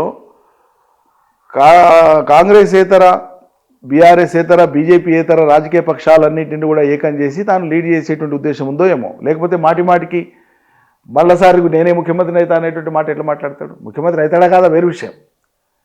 కాంగ్రెస్ అధిష్టానం ఒప్పుకోవాలి, కాంగ్రెస్ అధిష్టానం ప్రకటించాలి మళ్ళసారి కూడా అయినా నేను ఆ పార్టీలో ఆ విధానం ఉండదు, ఎవరిని ముందు ప్రకటించరు. అంటే ఇది దేనికి సంకేతం? రేపటి మొన్న మీరు ఎలదీసిన కాబట్టి చాలా ఇంపార్టెంట్ టాపిక్ ఇది. మొన్న ఖమ్మంలో కమ్యూనిస్ట్ పార్టీ లేక 100 ఏళ్ల సదస్సుకు పోయినప్పుడు సభలో ఆయన మాట్లాడుతూ చేసినటువంటి ప్రసంగంలో ఇంకా కొన్ని ఆసక్తికరమైన అంశాలు ఉన్నాయి. అంతకుముందు ఏమో బడేబాయ్ చోడేబాయ్ అన్నాడు. నేను ఏబీపీ స్కూల్లో చదువుకున్నా, తెలుగుదేశం కాలేజీలో ముందలికి పోయినా, కాంగ్రెస్లో వచ్చి కాంగ్రెస్ విశ్వవిద్యాలయంలోనో జీవితంలో నౌకరేదో కాంగ్రెస్లో చేస్తున్నా అని మాట్లాడాడు. అంటే తన రూట్స్ ఏబీవీపీ బీజేపీలో ఉన్నాయని చెప్పిండు. ఖమ్మం సభలో ఏం మాట్లాడిండు? అంతకంటే 2-3 నెలల నుంచి ఏం మాట్లాడుతూ వస్తుండు? అంతకుముందు సఖ్యతతో రాష్ట్రానికి నిధులు తెచ్చుకోవాలి, మోడీ బడేబాయ్ నేను చోటేబాయ్ అని మాట్లాడిండు. అదాని వచ్చి స్కిల్ డెవలప్మెంట్ యూనివర్సిటీకి 100 కోట్లు 200 కోట్లు ఇచ్చిండు. రాహుల్ గాంధీ తిడితే మళ్ళీ వాపసు చేసిండు. ఇవి అయిపోయినాక ఇవాళ మెల్లిమెల్లిగా బీజేపీతో డిస్టెన్స్ అయ్యి ఒక మీటింగ్కి ఇంకో మీటింగ్కు, ఒక స్టేట్మెంట్కు ఇంకో స్టేట్మెంట్కు వాయిస్ పెంచి ఏం మాట్లాడుతున్నాడు?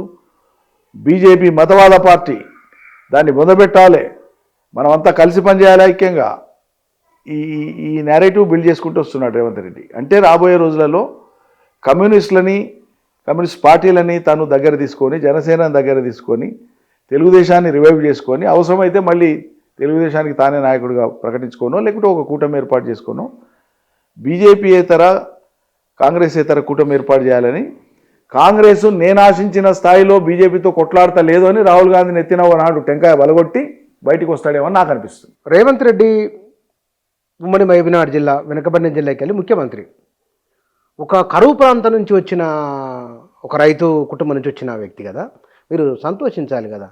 సంతోషానికి బదులు కొంచెం కఠినమైన పదాలు ఉపయోగిస్తారు ఆయన పట్ల. బుచ్చన్న గారు, నేను ఏమంటున్నా అంటే పాలమూరు జిల్లాకు సంబంధించినటువంటి కరువు మీద కానీ, ఆనాటి కరువు మీద కానీ, ఆ పరిస్థితుల మీద కానీ, ఆ ప్రజల వ్యతల మీద కానీ రేవంత్ రెడ్డి స్పందించిన తీరు ఆశాజనకంగా ఎప్పుడూ లేదు.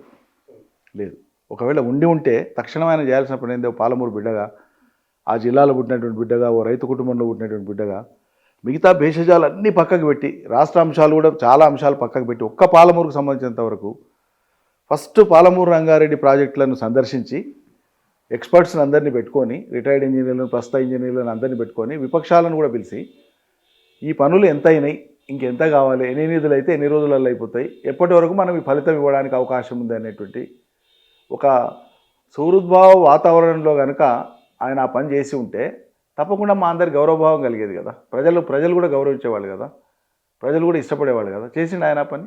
ఈ రోజు వరకు కూడా విజిట్ చేయాలి. 2 ఏళ్ళు వెళ్ళిపోయి 3వ సంవత్సరంలో పడ్డాం మనం. పాలమూరు బిడ్డ అని చెప్తాడు. 90% పనులు పూర్తయినాయి. అచ్చము కేసీఆర్ వ్యతిరేకత, అచ్చము గుడ్డి రాజకీయమేనానండి. ఎంత తపన పడితే ఆ ప్రాజెక్ట్ అయింది. 32,000 కోట్ల రూపాయలు ఖర్చు చేసినాం మేము ఆల్రెడీ. అంటే వర్క్స్ ఎగ్జిక్యూషన్ అయింది. 32,000 కోట్ల రూపాయల విలువైన పనులను పూర్తి చేసినాం. పూర్తి అయినాయా? ఆయన మాట అన్నారు మొత్తం 17,000 కోట్ల రూపాయల పూర్తి అయితే 90% పనులు ఎట్లయితే చెప్తాను. 5 రిజర్వాయర్లు కంప్లీట్ చేసినాం. 4 100% కంప్లీట్ అయినాయి. ఉద్దండాపూర్ మాత్రమే కొంత ఉంది, అది కూడా నీళ్లు నింపుకోవడానికి ఇబ్బంది లేదు. ఉద్దండాపూర్ కూడా కొంత మాత్రమే మిగిలి ఉంది. కరువైన దాకా నీళ్ళు వస్తే మోర్ దాన్ 7-8 lakh acres నీళ్ళు మనం తక్షణం ఇచ్చుకోవచ్చు. కాలువలు లేవు కదా ఏమండి? కాలువలు ఉన్నాయి. బ్రాంచ్ కెనాల్స్ మాత్రమే కావాలా, కనెక్టింగ్ కెనాల్స్ ఉన్నాయి, బ్రాంచ్ కెనాల్స్. ఒక లిఫ్ట్ నుంచి ఇంకో లిఫ్ట్, ఒక రిజర్వాయర్ నుంచి ఇంకో రిజర్వాయర్కు ఉండేటువంటి కాండూట్ సిస్టమ్ అంటారు మొత్తం అది. ఒక చోట నీళ్ళు ఎత్తిపోసేటువంటి ప్రక్రియ ఆఖరి వరకు పోయే వరకు ఉండాల్సినటువంటి పంప్ హౌజ్లు, సర్జిపూల్లు, టవర్ లైన్లు, పంపులు, మోటార్లు, అండర్గ్రౌండ్ టనల్లు, ఓపెన్ కెనాల్స్, రిజర్వాయర్లు ఇవన్నీ కంప్లీట్ అయ్యాయి. 90% మొత్తం టోటల్ ప్రాజెక్ట్ వర్క్ 90% అంటున్నాను నేను. నార్లాపూర్ దగ్గర అన్ని పనులు 100% అయిపోయినాయి, ఏదుల దగ్గర అన్ని పనులు 100% అయిపోయినాయి, ఒట్టెం దగ్గర అన్ని పనులు 100% అయిపోయినాయి, కర్వెన దగ్గర ఒక 90%, ఉద్దండాపూర్ దగ్గర ఒక 80% పనులు. అందుకే యావరేజ్లో 90% అని చెప్తున్నాను. సో ఇప్పుడు మిగిలినటువంటి పని ఆ కలోకోల్ దగ్గర, మీకు కలోకోల్ తెలుసు కదా, అదే ప్రాంతం కాబట్టి, కలోకోల్ నుంచి ఏదులకు వచ్చేటువంటి కెనాలు కొంత వర్క్ పెండింగ్ ఉంది ల్యాండ్ ఎక్విజిషన్ కారణంగా, కొద్దిపాటిది. లేదా మామిడి తోట ఉంది అక్కడ, అది ఎగ్జాక్ట్లీ అది పూర్తి కావాలి. మిగిలినటువంటి ఉద్దండాపూర్ కాడ కొంత వర్క్ పూర్తి కావాలి. చిన్న చిన్న ప్యాచ్లు అవన్నీ కూడా. ఆ రోజు ప్రభుత్వం వచ్చిన కొత్తలో, రేవంత్ రెడ్డి గారు ముఖ్యమంత్రి అయిన కొత్తలో కనుక ఎంబడే దాని మీద దృష్టి పెట్టి ఉంటే, ఒక 6 మాసాలు సీరియస్గా పగలు రాత్రి పనిచేస్తే ఒక 1000-1200 కోట్లు ఖర్చు చేసి ఉండింటే ఫలితం వచ్చేది, నీళ్ళు వచ్చేది. ఆ నీళ్లు రిజర్వాయర్లలో నిండినాక ఆ రిజర్వాయర్లలో నుంచి కిందికి పోవాల్సినటువంటి ఇతర కాలువలు వాటన్నిటికీ టెండర్లు పిలిచి పనులు చేస్తే అయిపోయింది. పిలిచిన టెండర్లను క్యాన్సిల్ చేసిండు కదండి. ఉదండాపూర్కి వెళ్ళి ఇటు కొడంగల్కి కానీ నారాయణపేట కానీ నీళ్లు పోవాల్సినటువంటి మెయిన్ కెనాల్స్ మేము టెండర్ పిలిస్తే సర్కారు వచ్చిన టెండర్స్ క్యాన్సిల్ చేసిండు. ఈ పనులను ఒకనాడు సమీక్ష చేయలే, చెప్తున్నా వినండి, ఈ పనులను ఒకనాడు సమీక్ష చేయలే. ఏదుల రిజర్వాయర్కి వెళ్ళి ఏదులను నింపే పని కానీ, దీనికి నీళ్ళు వచ్చే పని కానీ చేయకుండా, ఏదుల కాడ నుంచి నేను డిండి లిఫ్ట్ ఇరిగేషన్ కోసం ఒక ప్రాజెక్ట్ చేస్తా అని చెప్పి 1800 కోట్లతో టెండర్ పిలిచి 1300 కోట్ల టెండర్ వాళ్ళ బామర్దికి ఇచ్చేసిండు. నువ్వు దిక్కు పాలమూరు రంగారెడ్డి నిష్ప్రయోజనం అనుకుంటా, అదే పాలమూరు రంగారెడ్డి కాడ నుంచి నువ్వు 1800 కోట్లతో టెండర్ పిలుస్తావు ఎట్లా? అది 150 కోట్లు 200 కోట్ల లోపు ఒట్టెంకెళ్ళి డిండి వాగులో నీళ్లు పడేస్తే అయిపోయేటువంటి పని అని మేము మొత్తుకొని చెప్పినాం. ఉత్తమ్ కుమార్ రెడ్డికి లెటర్ రాసినాం. వనపర్తి మాజీ ఎమ్మెల్యే కూడా మొన్న మాట్లాడాడు, బొట్టెం నుంచి 150-200 కోట్లతో అయ్యేటువంటి దాన్ని డిండికి 2000 కోట్లతో ఎందుకు మొదలుపెట్టింది ప్రభుత్వం, ఇది సరైనది కాదు అని చెప్పి ఆయనే మాట్లాడు. టీవీలోనే వచ్చింది, అధికార పార్టీ. కాబట్టి ఇంత దాకా పని జరిగినటువంటి దాని మీద దృష్టి పెట్టకుండా ఇప్పుడు 10 ఏళ్ల తర్వాత ఇంత 32,000 కోట్ల రూపాయలు మేము పనిచేస్తే అందులో 27,000 కోట్ల రూపాయలు మేము బిల్స్ పేమెంట్ చేసినాం. అప్పటికే 5,000 కోట్ల రూపాయల పనులు జరిగి ఉన్నాయి కానీ బిల్స్ పేమెంట్ జరగవలసి ఉంది, ఎన్నికలు వచ్చినాయి. ఎప్పుడైనా ఫస్ట్ వర్క్ జరుగుతుంది, బిల్స్ రికార్డ్ అవుతాయి, తర్వాత గవర్నమెంట్ బిల్స్ క్లియర్ చేస్తాయి. ఈ సిస్టమ్ కదా, ముందే అడ్వాన్స్ ఇయ్యం కదా. సో 5,000 కోట్లు వీళ్ళు వచ్చినాక ఏం చేశారు, గుత్తేదారుల పేమెంట్ ఇచ్చిండ్రు. గుత్తేదారుల పేమెంట్ ఇచ్చి మేము 5,000 కోట్ల పని చేసినామని మాట్లాడతారు. తట్టడి మట్టి తీయాలి. గుత్తేదారుల పేమెంట్ మీద ఉన్నటువంటి దృష్టి రాగానే అంత అర్జెంట్ ఏందండి? ఆవురవరమని ఇచ్చేసినారు. ఆవురవరమని మీరు నీళ్ళు ఇస్తారా ప్రజలకు, రైతులకు? ఆవురవరమని గుత్తేదారుల పేమెంట్ ఇస్తారా? పోతే ఇస్తే ఇచ్చిండ్రు, మరి పనులు ఎందుకు చేస్తలేరు? ఇప్పుడు ఏమవుతుంది, 2 ఏళ్ళు దాటినాక ఇప్పుడు ఆ పనులు మొదలు పెట్టకపోతే తప్పకుండా అవి 2,000 కోట్లు 3,000 కోట్లు అవుతాయి. ఎస్కలేషన్ అయిపోయాయి కదా, ధరలు పెరిగిపోతాయి కదా సహజంగానే. కాబట్టి ముఖ్యమంత్రి గారి మీద, రేవంత్ రెడ్డి మీద మాకేదో కోపమో లేకుంటే ఈర్షనో ద్వేషమో ఏమీ లేదు. నాకు ఇష్టమున్నా లేకున్నా ఆయన ముఖ్యమంత్రి స్థానంలో ఉన్నాడు, ముఖ్యమంత్రిగానే ఉంటాడు. ప్రజలకు పరిపాలన చేయాలి. పరిపాలనలో అపసవ్య ధోరణి ఉన్నప్పుడు తప్పకుండా ప్రతిపక్ష పార్టీగా, ఓ పౌరుడిగా మేము తప్పకుండా దాన్ని ఎదిరిస్తాం, మాట్లాడకుండా ఎట్లుంటాం. ఆయన ఒక మాట అన్నారు, తల వదిలేసి తోక దగ్గర, తోక వదిలేసి తల దగ్గర, ఇది మొత్తం గందరగోళపరిచి ప్రజాధనాన్ని వృధా చేసిరని వారు అన్నారు. దూరాల నుంచి తీసుకొచ్చి రావాల్సిన నీళ్లు శ్రీశైలం కిందికి ఎవరైనా మీరు తెలిసి ఎట్లా మాట్లాడారు, మీరు విన్నారు కదా. అది నేను ఏమంటున్నా అంటే, నేను ఈ మాట అంటే అయ్యో ముఖ్యమంత్రి గారిని ఇట్లా అంటారా అని కాంగ్రెస్ పార్టీలో ఎవరైనా నొచ్చుకుంటే నొచ్చుకోవచ్చు కాక, ఆయనకు తెలంగాణ నీటి విలువ తెలియదు, ఆయన సొంత నోటి విలువ కూడా ఆయనకు తెలియదు. కాబట్టి ఇష్టారీతిగా మాట్లాడతాడు. తెలంగాణ నీటి విలువ తెలిసిన వాడైతే జూరాలకెళ్ళి పాలమూరుకు నీళ్ళు అనేటువంటి మాట మాట్లాడి ఎటువంటి అవగాహన లేని మనిషి, ఎటువంటి మూర్ఖుడు కూడా ఆ మాట మాట్లాడు. పుచ్చన్న గారు ఇది 100 సార్లు చెప్పినాం మేము. ఇది శ్రీశైలం, అసలు దీని బ్యాక్గ్రౌండ్ మీరు అడిగినారు కాబట్టి చెప్తాం. శ్రీశైలం అనేటువంటి ప్రాజెక్ట్ ఇప్పుడు ఏదైతే కట్టబడిందో వాస్తవంగా అది పైకి సిద్ధేశ్వరం దగ్గర కట్టాల్సి ఉండే ఒరిజినల్ డిజైన్ ప్రకారంగా. సిద్ధేశ్వరం దగ్గర కడితే ఇటు మన దిక్కు మంచాల కట్ట అని ఉంటుంది, పెంట్లవల్లి పక్కల కొల్లాపూర్ దగ్గర, అవతలకి సిద్ధేశ్వరం అనేటువంటిది ఉంటుంది, రాయలసీమకు వస్తుంది. అది సైట్, ఒరిజినల్ సైట్. దాని నుంచి కిందికి తీసుకుపోయి కట్టింది. ఇది ఒకటి, నెంబర్ 1. కట్టడానికి తలపెట్టినాడు చెప్పినటువంటి మాట ఏంటంటే, ఇది ఇరిగేషన్ కోసం నీళ్లు తీసుకోవడానికి సాధ్యం కాదు, అందుకనే సైట్ కిందికి తీసుకొని పోయి పెట్టిన వాళ్ళు.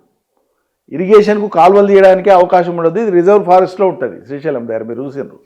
అక్కడ కాలువలు తోవడానికి అవకాశం ఉండదు ఇక డ్యామ్ దగ్గర ఉండదు, ఇతర డ్యాముల్లాగా. సో ఇది హైడ్రో ఎలక్ట్రిసిటీ ప్రాజెక్ట్ అని చెప్పి రాయాల.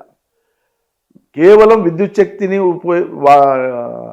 ఉత్పత్తి చేయడానికి మాత్రమే ఈ ప్రాజెక్టు కడుతున్నాం. 1000 మెగావాట్ల విద్యుత్తు, ఇది రైతాంగ అవసరాల కోసం అని చెప్పి కట్టిండ్రు. సరే, నీళ్లు ఓసారి నిండడం ప్రారంభించే వరకే వాళ్ళు తొలి ఆలోచన చేసిండ్రు. ఎన్టీ రామారావు తెలుగుదేశం ప్రభుత్వం వచ్చింది. అప్పటికే వచ్చి నేను మద్రాసులో ఉండి వచ్చినా, అక్కడ నీటి కటకట ఉంది, వారికి నీళ్ళు ఇవ్వాలి, రుణం తీర్చుకోవాలి, మంచినీళ్ళు ఇవ్వాలి, దాని ఈ నీళ్ళ కోటి తెలుగు గంగా అని పేరు పెట్టి మద్రాసు తీసుకొని పోవాలను.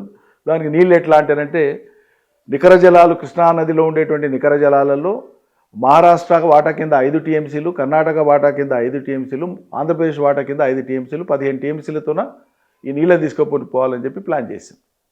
మంచినీళ్ళు ప్రయారిటీ దేశంలో, ఎక్కడైనా ఏ డ్యాములకు వెళ్ళైనా, ఏ రాష్ట్రానికి ఏ ప్రాంతానికి ఇవ్వాలంటే అందరూ ఒప్పుకోవాల్సిందే, మంచినీళ్ళు కాబట్టి తాగాలి కదా నీళ్ళు. ఆ మంచినీళ్ళ కోసం మొదలుపెట్టినటువంటి పోతిరెడ్డిపాడు అలా 11,000 క్యూసెక్లు దాని నీటి డిశ్చార్జ్ సామర్థ్యం, 4 తూములు, 11,000 షట్టర్లు ఇట్లా తెలిస్తే ఆగి ఉన్నటువంటి శ్రీశైలం నీళ్లలో 854 అడుగుల నీటి మట్టం దగ్గర షట్టర్ ఇట్లా తెలిస్తే 4 తూముల ద్వారా నీళ్లు బయటికి పోతే దాన్ని మద్రాసు దాకా తీసుకుపోవాలి. ఈ క్రమంలో యాడప్ చేసినటువంటి కొత్త విషయం ఏంటంటే, కడప జిల్లా దాటి నెల్లూరు జిల్లా మీదుగా మద్రాసు పోతాయి నీళ్ళు, అలైన్మెంట్, కెనాల్ అలైన్మెంట్ అది. ఈ ప్రాంతం నుంచి పనులు జరుగుతుంటే ఇంకా నీళ్ళు వేయాలి మద్రాసుకు, కాలువ దవ్వుతున్నారు అంతే. రైతులందా అంటున్నారు కడప జిల్లాలో కానీ నెల్లూరు జిల్లాలో కానీ, మరి క్షామపీడిత ప్రాంతాలు, మా కళ్ళ ముందే కాలువ పోతుంది, మా కళ్ళ ముందే మంచినీళ్ళు అటు తీసుకుపోతుండ్రు, మాకు ఇన్ని సాగునీళ్ళు ఇస్తే ఏమైతే దారులు అని చెప్పి ప్రజలు అడుగుతున్నారని ఆ వాదనను బిల్డ్ చేసి వాళ్ళే 2 లక్షల ఎకరాలకు సాగునీళ్ళు ఇవ్వడానికి డిజైన్ చేసేసి తొలి అడుగు అది.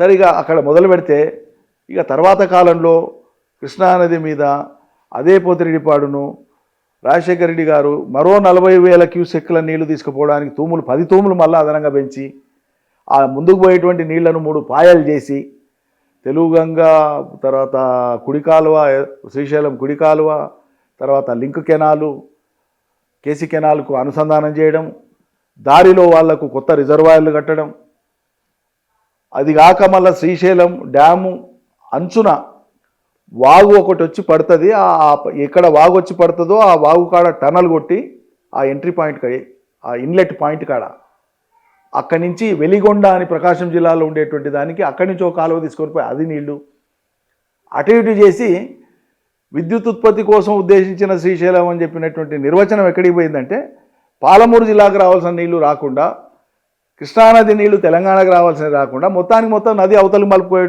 పోయేటువంటి విధంగా అయిపోయింది. అంటే శ్రీశైలము వాళ్ళ హక్కుభుక్తం అనేటువంటి దానికి తీసుకొచ్చింది. మనకు ఉన్నది జూరాల ఒకటే, జూరాల కాడనే మీరు పంపులు పెడితే పాలమూరు రంగారెడ్డికి అవసరమైనటువంటి నీళ్లు వాడితే 2 టీఎంసీలు ఒక రోజు తీసుకోవాలంటే జూరాలకు వచ్చేటువంటి సగటు వరద 25 రోజులు 27 రోజులకు మించి ఉండదు సగటు వరద. మీరు ఇంత ప్రమాణంలో నీళ్లు తోడాలంటే మోటార్లకు నీళ్ళు అందాలి. అంటే ఒకటి రిజర్వాయర్ కెపాసిటీ 6.5 టీఎంసీలే నిల్వ ఉండేటువంటి కెపాసిటీ 6.5 ఉంది జూరాలలో. 3 రోజులలో డెడ్ స్టోరేజ్ అయిపోతుంది. వరద కంటిన్యూస్గా వస్తుంటే ఎట్లా వస్తే అట్లా తోడదామే అనుకుంటే 25 రోజులకు మించి రాదు. మనం పాలమూరు రంగారెడ్డి కింద జీవో ఇచ్చింది 90 టీఎంసీలకు. 90 టీఎంసీలు తోడాలంటే జూరాల కింద ఉండేటువంటి సొంత ఆయకట్టు అయినటువంటి కుడి ఎడమ కాలువలు 1,10,000 ఎకరాలు, నెట్టెంపాడు 2,03,000 ఎకరాలు, భీమా 2 లక్షల పైచిలిక ఎకరాలు, కోయిల్ సాగర్ ఒక 46,000 ఎకరాలు, ఇవి దాదాపు 6 లక్షల ఎకరాలు జూరాల మీద ఆధారపడినటువంటి సొంత ఆయకట్టు ఇది. ఇవి కాక 90 టీఎంసీల నీళ్లు అంటే 12.5 దాదాపు 12.5 లక్షల ఎకరాలకు అవసరమైన నీళ్ళని జూరాలకు వెళ్ళి మనం తోడుకునే అవకాశం ఏడుంది? అసలు నీళ్ళేడున్నాయి? అంటే 25 రోజుల డిపెండబిలిటీ ఉండేటువంటి రివర్ మీద ఆధారపడి జూరాలలో మీరు పంపులు పెడితే 25 రోజులకు మించి పంపులు నడవంటే మీరు మ్యాక్సిమం ఎంత తోడుకున్నా కూడా 30-40 టీఎంసీల కంటే ఎక్కువ తోడుకోలేరు. ఓకే, అంటే మీరు 90 టీఎంసీల కోసం కట్టేటువంటి ప్రాజెక్టులన్నీ వృధా అయిపోతాయి. అటు తిరిగి ఇటు తిరిగి శ్రీశైలం కాడ నుంచి నీళ్లు తోడుకోకుండా ఉండాలి తెలంగాణ అనేటువంటి వాదనలకు వెళ్ళి వాళ్ళు పుట్టించినటువంటి ఒక ఆంధ్రోళ్ళు పుట్టించినటువంటి ఒక నీటి వివాదాస్పదమైనటువంటి అంశం ఇది. వీళ్ళు మెదళ్ళకి ఎక్కించుకొని జూరాల కాడ పెట్టేది ఉండే జూరాల కాడ పెట్టేది తలకాయ లేని మాటలు మాట్లాడతారు ఇప్పటికీ. మీకు ఇంకొక ఉదాహరణ చెప్తా. జూరాల దగ్గర ఈ రోజుకు మొన్న క్రాప్ హాలిడే ప్రకటించారు. యాసంగిమే నీళ్ళు ఇయ్యలేమని సర్కారు చేతులు ఎత్తేసింది. ఎప్పుడు ఇన్నేళ్ల కాలం కంటే ఎక్కువ నీళ్లు వచ్చి వరద వచ్చినటువంటి సంవత్సరంలోనే జూరాల దగ్గర మేము రెండో పంటకు నీళ్ళు ఇయ్యలేమని చేతులు ఎత్తేసింది. అదే కింద కలవకుర్తి లిఫ్ట్ ఇరిగేషన్ శ్రీశైలం మీద ఆధారపడింది. ఇక్కడ భీమా పంపులు కానీ నెట్టెంపాడు పంపులు కానీ 45-50 రోజులు మ్యాక్సిమం 60 రోజులు నడిస్తే కేఎల్ఐ పంపులు 230-240 రోజులు నడుస్తున్నాయి సంవత్సరానికి. మరి కేఎల్ఐ పాయింట్ ఉండేటువంటిది పాలమూరు రంగారెడ్డి లిఫ్ట్ పాయింట్లు ఉండేది ఒకటే పాయింట్ శ్రీశైలం. మరి ఆ పాయింట్కి వెళ్ళి పెట్టి సంవత్సరం పొడవునా నీళ్లు గుంజుకునేటువంటి అవకాశం ఉన్నది నువ్వు కాలు రాసి నీళ్లు లేని కాడ పెట్టి తక్కువ రోజులలో ఉండేటువంటిది పెట్టుకుంటే ఇది బుద్ధి జ్ఞానం ఉన్నోళ్ళు చేసేటువంటి పనేనా? భావి తెలంగాణకు భావి పాలమూరుకు ఉపయోగపడే పనేనా ఇది? కేవలం కేసీఆర్ మీద పోయిన సర్కారు చేసిందని అక్కస్తో నా మైండ్లో అదే పెట్టుకొని అదే డెడ్ బ్లాక్ పెట్టుకొని మైండ్లో ఇది వద్దు ఇది తలకాయ లేని మాటలు కనుక ఏమంటాం దీనికి ఎంత కోపం వస్తుంది? ఇది ప్రాజెక్టులకు సంబంధించింది. ఇక సిట్ దర్యాప్తు ఒకవైపున సీరియస్గా ఉన్నది. కేటీఆర్ ఒక కేసులో, ఇప్పుడు ఇంకో మంత్రి హరీష్ రావు ఒక. ఈ పరిణామాలు బీఆర్ఎస్ను మానసికంగా బాగా దెబ్బతీస్తున్నాయి. లేదండి, ఇప్పుడు రాజశేఖర రెడ్డి చంద్రబాబు నాయుడు కంటే మించిన సిపాయిలు ఏం కాదు ఇప్పుడు ఉన్నటువంటి కాంగ్రెస్ వాళ్ళు ఎవరు కూడా. ఎవరికి ఆ శక్తి లేదు, ఆ సామర్థ్యం లేదు, ఆ ప్రజ్ఞ లేదు, ఆ రాజకీయ చతురత లేదు. డెఫినెట్గా రాజశేఖర రెడ్డి తెలంగాణను వ్యతిరేకించినా కూడా చాలా గొప్ప నాయకుడు. డెఫినెట్గా చాలా గొప్ప నాయకుడు, ప్రజాదరణ ఉన్న నాయకుడు. తెలంగాణ సమాజంలో కూడా తెలంగాణ ఉద్యమం జరిగే క్రమంలో కూడా తెలంగాణ వాళ్ళు కూడా రాజశేఖర రెడ్డిని అభిమానించినటువంటి నాయకుడు ఆయన. ఇక నిర్వివాదాంశం, ఇది కాదని లేని సత్యం కదా. నాకు రాజశేఖర రెడ్డి గారు తెలంగాణను వ్యతిరేకించినందుకు నేను రాజశేఖర రెడ్డి గారిని వ్యతిరేకించిన కానీ ఓ రాజకీయ నాయకుడిగా రాజశేఖర రెడ్డిని వ్యతిరేకించిన నాకు పెద్దగా ఏం లేవు. కారణం ఎవరు లేదు, ఒక్క తెలంగాణ వ్యతిరేక తప్ప ఆయన దగ్గర ఏం లేవు. అవును, గొప్ప నాయకుడే. సో రాజశేఖర రెడ్డి చేసిన ప్రయత్నాల ముందు వీళ్ళ ప్రయత్నాలు ఎంత అండి? మొత్తం టీఆర్ఎస్నే లేకుండా చేయాలని చేసిన రాజశేఖర రెడ్డి సాధ్యమైందా? చంద్రబాబు నాయుడు గారు చేయని ప్రయత్నాలు ఏమున్నాయి? ఇచ్చిన లేఖను వెనక్కి తీసుకొని కూడా వందలాది మంది చచ్చిపోతే కూడా కరుణించలేదు చంద్రబాబు నాయుడు. అంత కఠినంగా ఉన్నాడు. పోతే పోయింది తెలంగాణ, నాకు ఆంధ్రాన్ని ఉంటుంది అనుకున్నాడు. ఆయన అనుకున్నట్లు ఏమైంది? కాంగ్రెస్కు ఒక్క సీట్లో కూడా డిపాజిట్ రాకుండా ఆంధ్ర ప్రాంత ప్రజలు శిక్షించినారు. మాకు వ్యతిరేకంగా నిర్ణయం తీసుకుంటామని. అదే చంద్రబాబు నాయుడుకి ఎందుకు అవకాశం ఇచ్చింది? 2014లో తెలంగాణను వదులుకున్నాడు, మాకోసం నిలబడ్డాడు అని చెప్పి ఆయనకు అవకాశం ఇచ్చినా లేదా? కాబట్టి వాళ్ళిద్దరికీ మించినటువంటి గొప్ప సాహసికులో, గొప్ప ప్రజ్ఞావంతులో రేవంత్ రెడ్డి, ఉత్తము, భట్టో, వాళ్ళు వీళ్ళు అని మేము భావించట్లేదు. వాళ్ళు సగటు రాజకీయ నాయకులు. ఒక అవకాశం వచ్చి స్థానంలో కూర్చున్న వాళ్ళే తప్ప ప్రజల మూమెంట్ని డైరెక్ట్ చేసేవాళ్ళు, ప్రజల మూమెంట్ని నిరోధించేవాళ్ళు, ఒక మూమెంట్ను క్రియేట్ చేసేటువంటి శక్తిమంతులు వాళ్ళు కానే కాదు. కాబట్టి బీఆర్ఎస్గా మేము ఇంత కూడా చెల్లించాం వాళ్ళ చర్యలకు. ఇవన్నీ కూడా చిలిపి చర్యలుగా చూస్తాం మేము. చిలిపి ఓ షిట్ లాంటిది నా లెక్కన. SIT is nothing short of A shit. చాలా సీరియస్ మాట. ఎస్, దేని మీద వేస్తామండి? ముఖ్యమంత్రి మాట్లాడిన మాట మీద చర్య తీసుకుంటే మీరు వేసే సిట్లకు ఒక సార్థకత ఉంటుంది. నేరపూరితమైనటువంటి వ్యాఖ్యలు 100 సార్లు చేసిండు ముఖ్యమంత్రి. చట్టం ఏం పని చేసింది మరి? పోలీసులు ఏం పని చేసింది మరి? వాళ్ళ పని చేసి ఉండి ఇప్పుడు ఇది సిట్ వేసింది అనుకో, ప్రజలు న్యాయంగానే వీళ్ళు చేస్తున్నాయి అనుకుంటారు. ఇప్పుడు అనుకోనికి అవకాశం పడింది.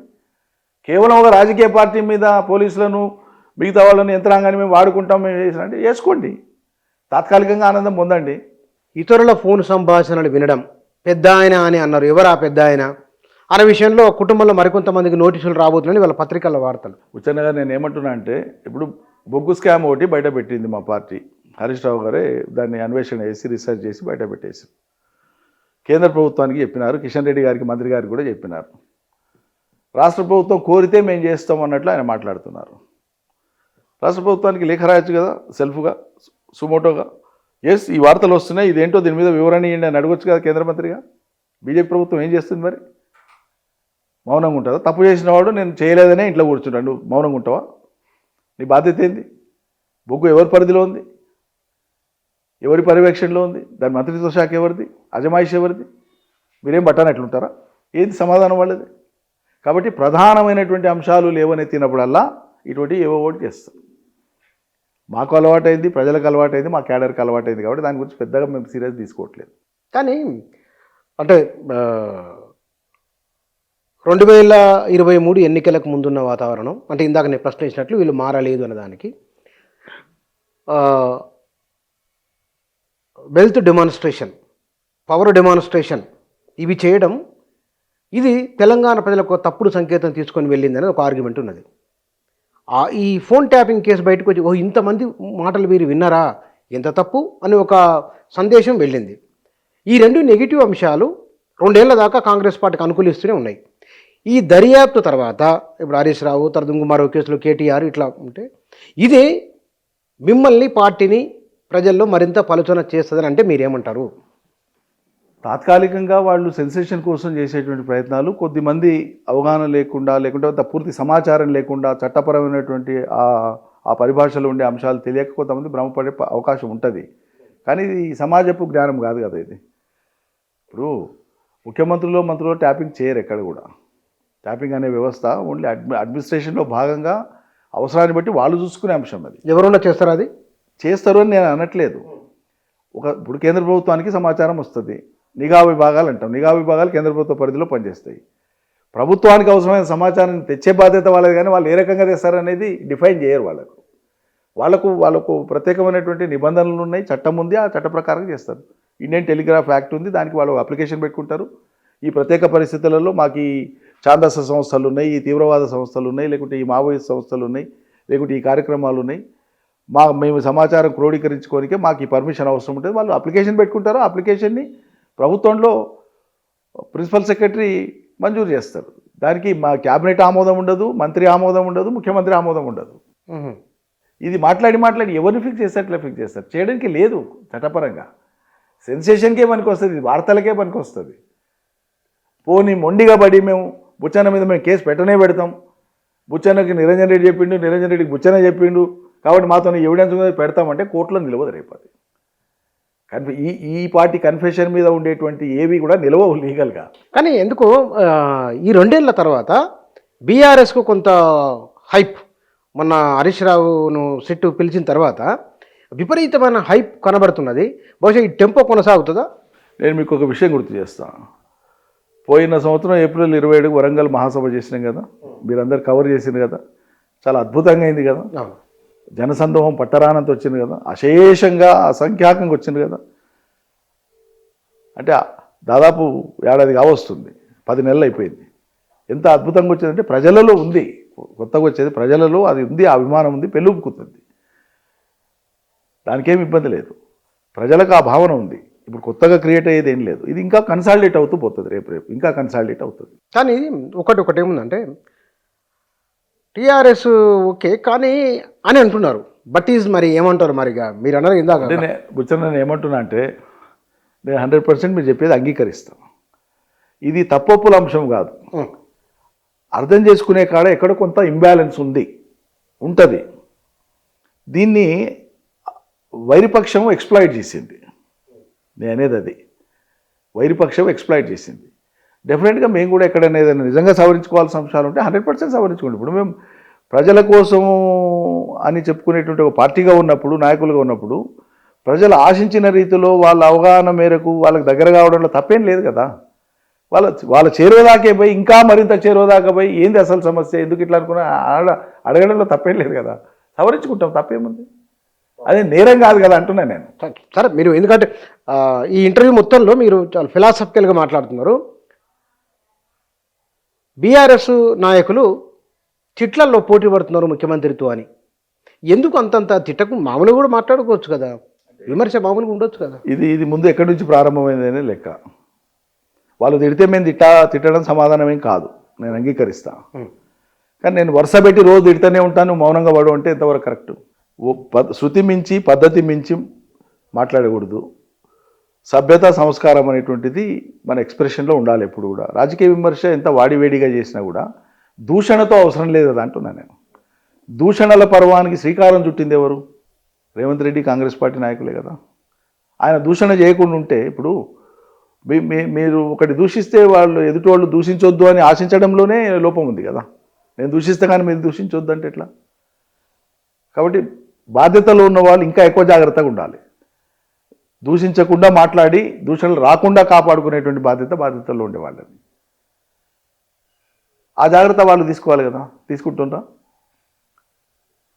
కింది స్థాయిలో అవగాహన రాహిత్యంతోనో లేకుంటే సమాచారం సరిగా లేకనో తప్పుడు సమాచారంతోనో దిగువన ఉండేటువంటి ఆ రాజకీయ పార్టీల శ్రేణులు విశృంఖలంగా వ్యవహరిస్తుంటే కంట్రోల్ చేసుకోవాలి, కట్టడి చేసుకోవాలి. అట్లా చేయదు ఇట్లా చేయొద్దు అని చెప్పాలా. అది మర్చిపోయి మనమే వాళ్ళను ప్రోత్సహిస్తే అది సరైనది కాదు కదా అంటున్నా. నేను మీ ఇంటర్వ్యూ ఆయన చెప్పిన తర్వాత ఇద్దరు ముగ్గురితో మాట్లాడిన ఇట్లా ఉంది, మాజీ మంత్రి గారు తెలంగాణ ఉద్యమకారుడు, వారు ఒక ప్రశ్న నన్ను వాళ్ళు అడగమన్నారు. ఇద్దరు ముఖ్యమంత్రుల కుమార్తెలతో ఉమ్మడి రాష్ట్ర ముఖ్యమంత్రి కుమార్తె ఒకరు, ప్రస్తుతం ఉన్న మాజీ ముఖ్యమంత్రి కుమార్తె ఒకరు, ఎందుకు వారిద్దరూ ఆయనను కొంత కఠినంగా విమర్శ చేసిన వాళ్ళు, వీరు కూడా చాలా అంతే ఘాటు సమాధానం వచ్చిందని అన్నారు. ఒకటి సోదరి షర్మిల గారి విషయంలో నేను ఎప్పుడెప్పుడు ఆమెను పరుషంగా మాట్లాడలే, ఎప్పుడు ఆమెను వ్యక్తిగతంగా మాట్లాడలే. That was a small communication gap. ఆమె అంతకు ఆమెనే అఫెండ్ అయ్యి ఆమెనే చాలా కఠినంగా మాట్లాడినారు. సరిగా నేను దానికి జవాబుగా మాత్రమే మాట్లాడిన తప్ప ఆమె మాట్లాడిన స్థాయిలో నేనేం మాట్లాడలే. ఇప్పుడు నేను ఆ రోజు కూడా చెప్పిన, నేను మహిళగా గౌరవిస్తా, సోదరు లాంటిది, నేనుగా ఎప్పుడు ఆమెను కించపరిచే విధంగా కానీ ఆమెను తప్పుపట్టే విధంగా కానీ నేను ఎన్నడూ మాట్లాడలే. ఏ వేదికలో ఎక్కడ ఏం మాట్లాడినో చూపించమనడానికి కూడా అడిగిన. అట్లా మీకు కూడా ఏమన్నా ఉంటే మీరు చెప్పండి నాకు. ఒకటి. రెండవది, కవిత గారి గురించి మీరు ఎప్పుడైనా ఎక్కడైనా ఇన్నేళ్ల కాలంలో నేను ఎప్పుడన్నా ఆమెనే కాదు ఏ మహిళ గురించి అయినా ఎక్కడైనా ఏమైనా మాట్లాడినట్లు మీకు ఏదైనా చిన్న ఆధారం ఉంటే నాకు చెప్పండి, నేను సవరించుకుంటాను. నా దగ్గర నేను చూడలేదు, నేను ఎక్కడ మాట్లాడలే, ఏ వేదికలో మాట్లాడలే, ఏ ప్రైవేట్ డిస్కషన్లో మాట్లాడలే. నాకు అవసరమే లేదు, అవసరమే లేదు. నేను ఎక్కడ మాట్లాడింది కూడా లేదు. నేను చెప్పి ఒకటేసారి ఆమె మాట్లాడిన, మొన్న మా ఊరికి వచ్చి ఆమె మాట్లాడినప్పుడు నేను అదే రోజు ప్రెస్ మీట్ పెట్టి ఖండిస్తూ, వివరణ ఇస్తూ, ఖండిస్తూ నేను ఇంకో మాట కూడా చెప్పిన. మా అధినాయకుడి కూతురు అంటే నా కూతురు లాంటిదే, వయసులో నా కూతురు కంటే పెద్దది, మా చెల్లెల కంటే కూడా చిన్నది, నాకు అత్యంత గౌరవం మహిళని. ఆమె జైలు పోయినప్పుడు కూడా బాధపడ్డాం, మేము కుటుంబ సభ్యులం బాధపడ్డామని చెప్పిన. కానీ ఆమె ఏ కారణం చేతనో ఎందుకు ఫ్రస్ట్రేట్ అయ్యి అట్లా నా మీద వ్యక్తిగతంగా టార్గెట్ చేసి మాట్లాడిందో నాకు తెలియదు.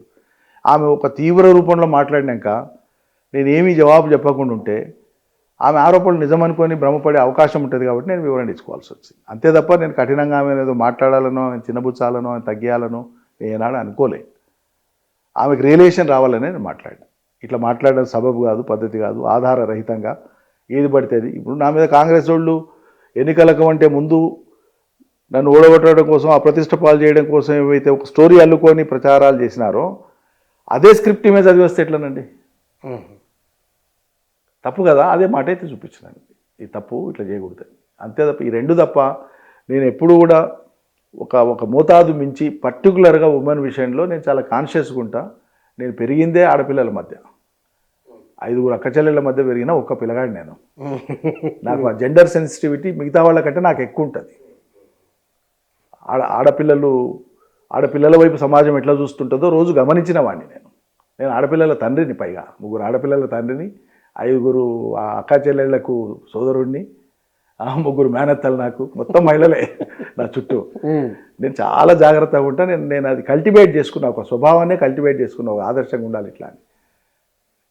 నేను మా పిల్లలు, వాళ్ళ కజిన్స్, మా వదిన పిల్లలు, మరదండ్ల పిల్లలు, మగపిల్లలు, వాళ్ళంతా నాకు ఒకరికి ఆడపిల్లలు.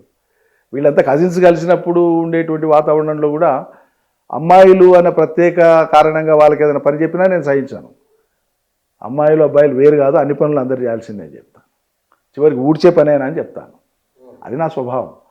కాబట్టి నేను వాళ్ళిద్దరి పట్ల మళ్ళీ నేను మీ ఇంటర్వ్యూ సందర్భంగా పునరుద్ఘాటించి చెప్తా ఉన్నా, మహిళలనే కాదు ఎవరైనా సరే రాజకీయాలలో ఉన్నప్పుడు ఆధారరహితంగా మాట్లాడకండి. ఒకవేళ ఆధారాలు ఉన్నాయి, చట్టపరంగా మీ చర్యలు మీరు చేపట్టండి. ఎదుటి వాళ్ళ మీద నిందారోపణలు చేసి మీరు మానసిక ఆనందం పొందాలనుకుంటే ఎదుటి వాళ్ళ మనసును ఏదైతే క్షోభ పెడతారో అది సరైనది కాదు. ఎప్పుడు కూడా ఒకరి మనసుకు క్షోభ పెట్టవద్దు. ఎప్పుడు కూడా రాజకీయ అంశం రాజకీయంగా మాట్లాడి చర్చ చేయండి, తర్కం ఉండాలి, దాంట్లో తాత్వికత ఉండాలి. మీ సంభాషణ ద్వారా ఎదుటి వాళ్ళు ఇందులో ఏది వాస్తవం ఏది అవాస్తవం అనేటువంటి విషయాన్ని విన్న వాళ్ళు, చూసిన వాళ్ళు గ్రహించాలి తప్ప మనం చెప్తేనే కాదు కదా అది. కాంగ్రెస్ 2 ఏళ్ల పరిపాలన, బహుశా మిగతా 2 ఏళ్ళు బీఆర్ఎస్ రోల్ ఎట్లా ఉండబోతున్నది? కాంగ్రెస్ పరిపాలన హామీల వైపు ఏమన్నా వెళ్ళి ఎన్నికల ముందు ఏమన్నా కొంచెం తమకు అనుకూలంగా మలుచుకునే సూచన ఏమన్నా కనపడుతున్నారు? రెండేళ్ళు అయిపోయింది, 3వ సంవత్సరాలు పడ్డది. ఇప్పుడు ఒకటి వాళ్ళకి సంయమనం లేదు. సంయమనం ఉండి ఉంటే డే 1 నుంచే వాళ్ళు చేయాల్సినటువంటి పరిస్థితి. పోయిన ప్రభుత్వం మీద, పోయిన అధినేత మీద కారుకూతలు వేయడము, నిందలు వేయడము, అసమానం తిట్టడం, ఈ పని చేయకుండా వాస్తవ స్థితి ఏందో ఒకసారి విశ్లేషణ చేసుకొని ఏది ముందుకు తీసుకుపోగలము, ఏది కొత్తది చేయగలము, ఏది చేయలేము, ప్రజలకు వాస్తవాలు వివరించి ఇక్కడ మనం ఉన్నాం, ఈ 4 అడుగులు ఇటు పడతాయి, 4 అడుగులు ఇటు పడతాయి అంటే ప్రజామోదం వచ్చేదేమో. ఆ దారి ఎంచుకోలేవాళ్ళు. ఎంచుకోవడం తప్పుదారి ఎంచుకోండి. ఇప్పుడు వెనక్కి ప్రయాణం చేసిన అంతే ఉంది వాళ్ళకి, ముందు ప్రయాణం చేసిన అంతే ఉంది. వెనక్కి పోయి మళ్ళీ సవరించుకుంటుందామన్నా అంతే కాలం ఉంది, ముందుకు పోయి సవరించుకుందామన్నా అంతే కాలం ఉంది. రెండూ చేయలేని పరిస్థితి ఉంది. కాబట్టి వీళ్ళు ఎక్కడ ల్యాండ్ అవుతారో తెలియని పరిస్థితి ఉంది. ప్లేను ఏటీసీ సెంటర్ నుంచి డిస్కనెక్ట్ అయిపోయింది. కాబట్టి ఏడ ల్యాండ్ అవుతుందో తెలియదు, క్రాష్ అవుతుందా ల్యాండ్ అవుతుందో తెలియని పరిస్థితి ఉంది. సేఫ్ ల్యాండింగ్ అయితే ఉండదు. అంతవరకు అయితే నేను గ్యారెంటీ చెప్పగలను. ఎందుకంటే ఒకటి నిధులు లేవు, ఇచ్చిన హామీలు చాలా పెద్దవి, దానికి ప్రత్యామ్నాయంగా ఇంకా ఏమీ చెప్పినా ప్రజలు సాటిస్ఫై కారు. ఆ చెప్పేదేదో మొదటి 2 నెలలు 3 నెలల్లో చెప్పి ఉండాల్సింది. చెప్పి ఇది కాదు ఇది అవుతుంది, ఈ నిందలు మాని తిట్లు మాని మీ దాని మీద దృష్టి పెడితే ఏదో పాపం దండలాడుతుండలే, మరి ఇదే ఉందట కదా, ఏం చేస్తామో ఉన్నకాడి సర్దుకుందాం అనేటువంటి భావన వచ్చేది ప్రజలకు. ఏ పొంకనాలు ఇంత పొడుగు అంత పొడుగు కొట్టి నోరు కట్టుకుంటే అయిపోతుంది అన్నట్టు తీసేసి మాట్లాడినాక ప్రజలకు ఖచ్చితంగా అయి తీరుతుందన్న నమ్మకం కల్పించి ఇప్పుడు ఎలకలేస్తే ఏమవుతుంది, నెలకు కొట్టేస్తారు ప్రజలు. సో వీళ్ళు కాలం వెళ్ళదీయడానికి మినహా కాంగ్రెస్ ఇప్పుడు చేయగలిగింది ఏమీ లేదు నేను అనుకోవడం అయితే. బీఆర్ఎస్ తన పాత్ర తాను పోషించుకుంటూ పోతుంది సహజ రీతిలో ప్రతిపక్ష పార్టీగా తప్పకుండా రాష్ట్ర ప్రయోజనాల కోసం. ప్రజల్ని మళ్ళీ సమాయత్తం చేస్తాం. రేపు మళ్ళీ ప్రజలు బీఆర్ఎస్ని అధికారంలోకి ఎందుకు తీసుకురావాలనో ప్రజలను ఒప్పించుకుంటాం. తప్పకుండా ప్రజలు కేవలం కోరుతున్నారు కాబట్టి మేము ఉండడం కాదు, అదొక ప్రబలమైనటువంటి కోరికగా, రేపు ఎన్నికల్లో ఫలితం ఇచ్చే కోరికగా ప్రజల్ని రుజువు చేసుకుంటాం మేము. Right sir, thank you Buchanna గారు. 2 సంవత్సరాల దాటి 3 ఏళ్ళు నడుస్తున్నది కాంగ్రెస్ ప్రభుత్వానికి, విపక్షంలో బీఆర్ఎస్కు 3 ఏళ్ళు. ఈ కాలంలో జరిగిన పరిణామాలు, ఈ పరిణామాల ప్రభావాలు భవిష్యత్తులో ఎట్లా ఉండవచ్చు అనే వాటికి సంబంధించి వారి విశ్లేషణ ఇది. Thank you.